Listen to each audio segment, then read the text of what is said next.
all, conference. Like, I'm really, really happy to be here and to be speaking. And I love seeing the huge diversity of just interest in all of these different topics on Mars, and just the curiosity about where we're going in the future. And so I have a huge interest in education, and actually I think everyone here in this convention has a huge interest in it too, because education takes us to this future we're kind of imagining. Because the kids that are in high school today, they're the ones who are actually going to do this stuff in 30 years. And my question today is, are they going to care about Mars as much as we do? And how do we make them care, and how do we inspire them? First, I'm going to ask you guys to know my audience here. Who here has ever made a computer program at all? Raise your hand. Okay. And who here has played video games? And lastly, who here knows what open source software is? This is a knowledgeable crowd. Loving it. Okay, so something you guys may not know is actually the video game industry in the United States earns more money than Hollywood. So games are bigger than movies, and the trend is increasing. Also, the average age of a gamer is 40, depending who you ask, something like 40. These may be surprises to you, but games are not about just fooling around like kids just messing around and wasting time. There's a lot that you can get from games. So I'm going to start off with some videos so that you guys know what I'm talking about. Is that really convenient? Right. So here's one game, and they mentioned I'm from Canada, from Quebec. This is by the Canada Space Agency. It's a little choppy because my computer is a little but this is the Canadarm simulator that they made. This is a free game. You can just look it up online, and I'll show this at the end of my sources. To play this for free, and you can move around the Canadarm, and I think I make a mistake and maybe hit it, or does it go red? Well, it can. Okay, so that's one. I'll be talking about that. Here's the beta, the test version of the Mars Curiosity game, and it's not the Curiosity rover, it's a crappy little test, right? But this is also free. It's online. It's available online, made by NASA, and they're trying to, I suppose, reach out and try to interest students.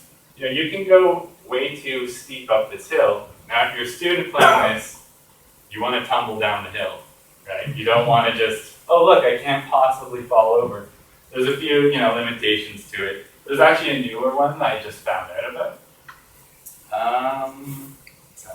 Next one, Moonbase Alpha. Okay, this was made a couple years ago, again by NASA. Pretty sweet game. You got a base on the moon. An asteroid comes and messes everything up. And you run around, your astronauts, and you look at maps and repair circuitry, and repair your base, and there's all these little challenges about that. And there's one more. They got a little robot. They're going to deploy a robot, actually. This one. And you can deploy little robots and race them around too. Okay. And this is the fourth one. This is just a beautiful Mars game. Okay, this is a modern game. It's a commercial game. You pay money for it, and it's trying to be an entertaining game and not just purely for education. A problem, and but the problem here is, so I'm a technology instructor in high school, and I try to slip in math and science by teaching 3D games programming. So we make 3D games, and I try to slip in math and science and Mars, of course. I cannot use this game in class at all. In fact, the other three games too, the NASA games and the Canada Space Agency games, I cannot use those in my class. And I'm going to talk about why. Because that sucks. Because I should be able to. That's the point. Great. So, a game that I did put together is right here. Martian Agora. Windows now. not this full screen. I got my own laptop, so it's not this silly little computer. You can actually. Okay, so I put this together, and it's not as beautiful as that other one you saw, as you can tell. I did all the art, and I'm not an artist. But I can use this in class, and I'll explain why. If I could get into this guy. All right, so if I'm driving a rover, okay, look at how those wheels are moving, and they're not attached to the rover. But the way that they interact with the ground, if you guys think back 5 years, 10 years, 50 years to high school, you might have learned about Hooke's law, which is the compression of a spring. Well, inside the code, this is an exercise I gave my class. I'm like, hey class, here's 3 pages of computer code that you can't understand. But find Hooke's law in that. And I can tell them to do that. And they, there's a difference between making the game from scratch might be really hard, but you can instead give them something that's already made, and you can read code because it's sort of English. I'm going to bring up an example. And inside view. I have another scene here. There's more to this game. These are, because it's not just Hooke's law. I mean, Mars colonies, right? There's all kinds of science. Something I'm super fond of is the idea of an atmospheric water generator. And so that's what this is, and I copied something from the Onto Mars books that are being sold conveniently outside, I guess. The way this works is it gets moisture from the air, except there's no moisture in the air really on Mars, not a lot, not at all. So if I pull this out, you actually need to complete it, so we need a dome. I'm going to make a dome. So here's that dome, but it's not built yet.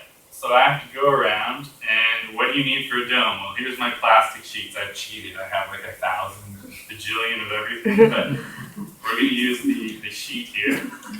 Plastic sheet, which you can like manufacture, with Mars materials. And if you lay them all down, and in my little rehearsal, I didn't quite have anything to say as I'm doing this. Okay. Okay, so now it's growing, and I can look at the status. The atmospheric water generator used to be not active, but now it's active. And it has enough power, so we can see at the top left, it's making water. So that's, and of course how this works, right, this is just a wonderful Mars idea, I love it, is light energy from the sun will go into this, and it will heat up the air, and it'll heat up the soil, and a pretty trivially small amount of water will come out of that, and that thing in the middle, the atmospheric water generator sucks it in, it condenses it, it has coils, and gets, just a little bit of water. But on Mars, that's fantastic to be able to do that. So if you're doing this in a class, there's a million things you can work on. How much water should this make? It's generating maybe a kilogram of water every 20 seconds. Does that seem right to you? No, it does not. Maybe there's not enough power. In fact, my power is going down right now, so it's going to turn off. So maybe you want to make a wind turbine. Right. And you can, complete it the same way with tools and stuff. Now, yes, so that's Martian Agora. I'm going to talk about all these games. And that was like the fun part with videos and games. Now we're going to get into a PowerPoint slide presentation. Because I do not have the charisma to hold together this presentation all by myself. So, get this going, full screen. Yeah. Okay, so I mentioned that I can't use those other games at all in my class. I've never used them. I've been teaching for 2 years now in this technology class, and I've not even, I think I showed it to them, but I haven't used it at all. Why is that? The key problem here is open source and closed source, and and a lot of you know what that is. But to those of you that don't, an open source program, someone can learn from it, make changes to it, copy it for free. So in a classroom, I can give my students Martian Agora, and I can say, open it up, look how it's made. If they think, these wind turbines you might have noticed for Mars don't make any sense. They're spinning very fast, they're very short, and that makes no sense. If you don't like that in a game, too bad. If you see a problem on that really beautiful Mars game, too bad. That's how it is. You're stuck in your science class teaching with that. But in this, with just free software, it's all free. Just open up the model and just stretch it out. If you think it should be bigger, if you think it should spin slower, there's code to change that, which I'll show soon. Did I go over on that? Yeah. So those NASA and CSA games are closed source for no reason. There's barriers to this, and I'll explain them, but they really should not be closed source. Yes. So these barriers I'm talking about, when I started studying my second undergrad at McGill in computer science and education, they had an education software lab. And I was like, yes, this is why I left my crappy career at a software company. Let's do this. And I went in and I was like, give me something to do. Is there a project? You need help? I'll help you out. Let's go. And they had some software, which I've forgotten the name. It was 12 years old, written in Java from 12 years ago, and it was completely broken. If this means something to you guys, it was a server and a client, and the server was not asynchronous. So if they had 20 guys, it would occupy the server, it would freeze, it would crash, it would slow. They stopped using it about 5 years earlier because it was useless. And still, they were reluctant to give the project to me to look at it, maybe fix it, improve it. They didn't want to give, their instinct was just oh no, this is ours. This is our project. It's this dying project they can't even use anymore. And they're holding on to the source code. They're keeping it closed source. That is the instinct that we're dealing with. And I think that's a big one for NASA and CSA. They just, oh no, it's ours. What's going to happen if we give this away? Great, and there's for the open source thing, you can look up my blog. There's more on this for what is open source for schools. I've written a lot about this. Again, at the end, there's a source on that. So,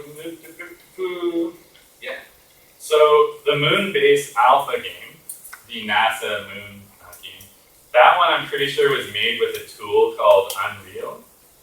And that engine, that tool, doesn't let you make it open source. So whenever NASA chose that, that team at some point said, yes, we're going to use Unreal. That was a bad decision because they can't release it to a school now. A school would love that. I would love that project. If I had Moonbase Alpha, people would be putting Superman on the moon and stuff and playing with NASA's game. It would be wonderful. But I can't do that. And the third major barrier is just not knowing. I think that's the one because it's so easy to release the project. It costs nothing, and I think people just don't know. So that's why my projects are open source. Martian Agora is open.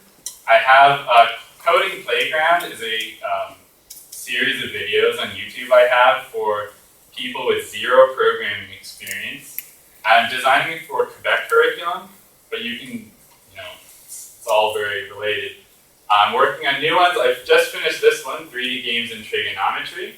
Again, zero programming experience. You can learn trigonometry by making a platform move like a sine wave or a cos wave.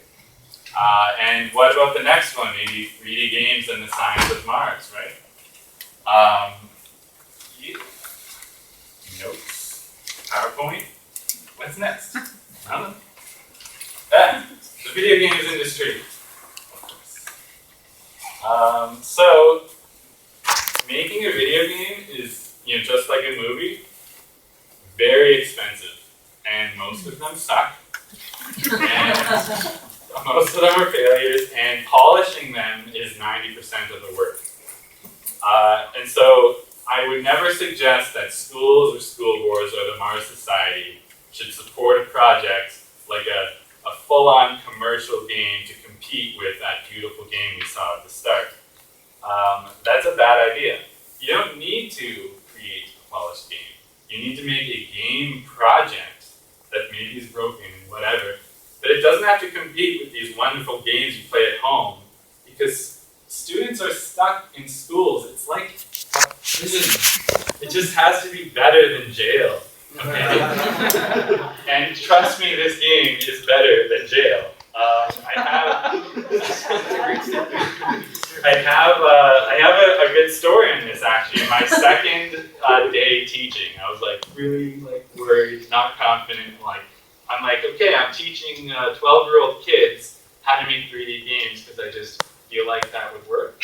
And I haven't been tested at all, and I'm a little worried. And I'm helping this one kid, and I see the corner of my eye, my boss walks in to see how I'm doing. And I'm just like, okay, and just at that moment, the kid I was helping yells out, "Yes, it works! Thank you, sir!"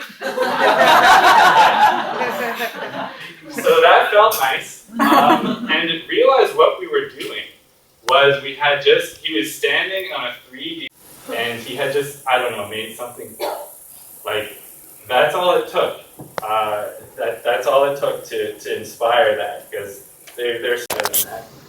Okay, so what can we learn from games like Martian Agora? Yeah. So there's STEM, there's STEAM, there's teams, but there's basically science, technology, education, arts, and math in some combination. This is kind of a buzzword in education now, but I mean, I believe in it strongly. And Martian Agora can really teach these topics for sure. But before I get into that, there's something called the curse of knowledge. And this is where if you know something, you can't even imagine not knowing it. Okay, so when I say these are the things you can learn from Martian Agora, you gotta think, okay, a kid that's 12, the idea that, nitrogen can be liquid, and then it disappears, and now it's in the air, that's a really difficult, weird concept. And you can't just tell them, oh yeah, now it's in the air. And, oh, sure, yeah, okay, now I understand it. This needs to be explored in 20 different ways all throughout their education. So just try to relate to that when I'm going through these things. Here's the code. So let's take, first actually, something as simple as the size of a rover. Okay? Something as simple as the size of a rover is foreign.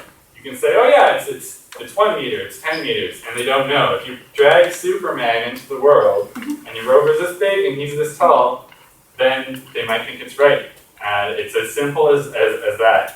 But you have to scale is something students don't know either. This one's radiation. So this is actual code from the game. If you want to get the radiation damage you're getting from staring at a nuclear reactor right in front of you, or you're next to a banana, which are radioactive. How does this work?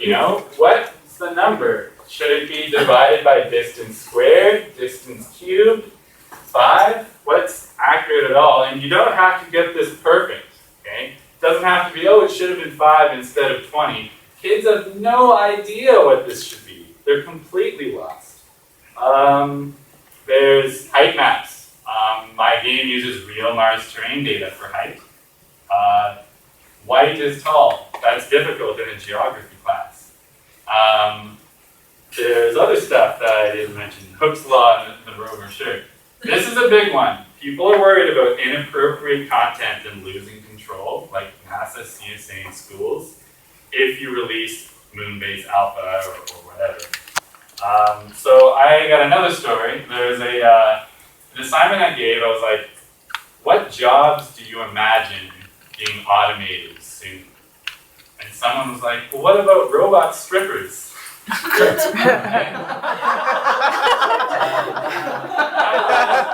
The best conversation we had. Actually. There's a lot going on there. There's uncanny valley, there's robotics, there's like sexuality. It's like, wow. And I handled it, I went with it, but you have to accept a bit of inappropriate content. If you release Moonbase Alpha, there's going to be a laser deathmatch version of this game. And astronauts will be cut in half, and you just gotta be okay with it. It's not endorsed by NASA, it's okay. NASA does release a lot of 3D resources, which is fantastic, but they really don't go far enough. It's not just 3D models, there's the Mars sky, the Mars terrain. The look, the kind of shininess of things is hard to do. The program, the interface, the game, the whole game should be available on here.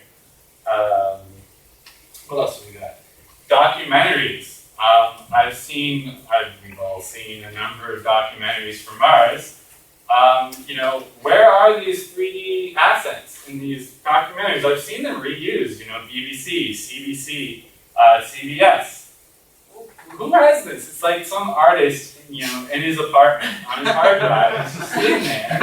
And like, if I could just put this in my game, like my students would think it was so cool. Like my rover looks like crap. I want that one. It should be free and just, given out for us to do that. I probably don't have time for this. I'd love to talk about it though.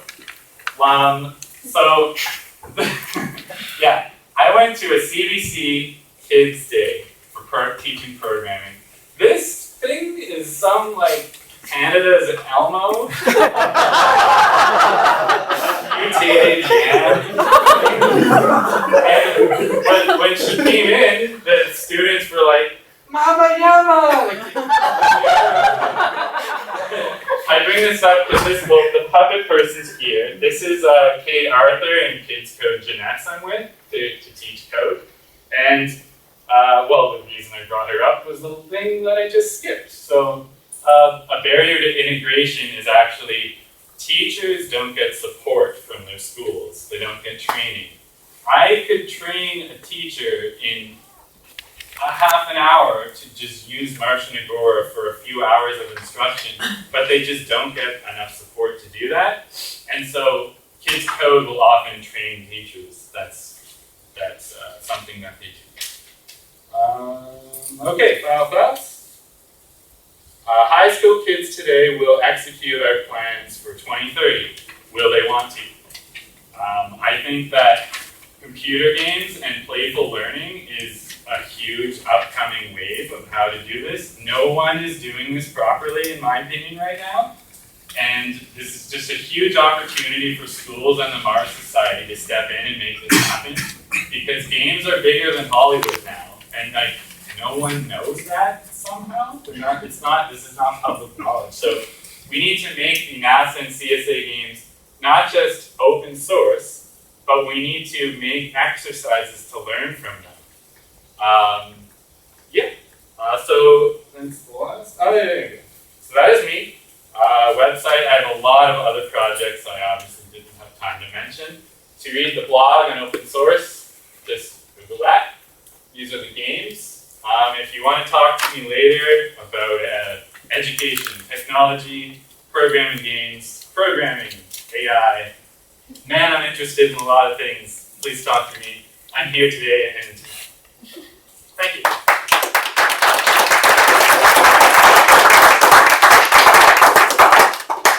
Question time situation. Oh, we got 4 minutes.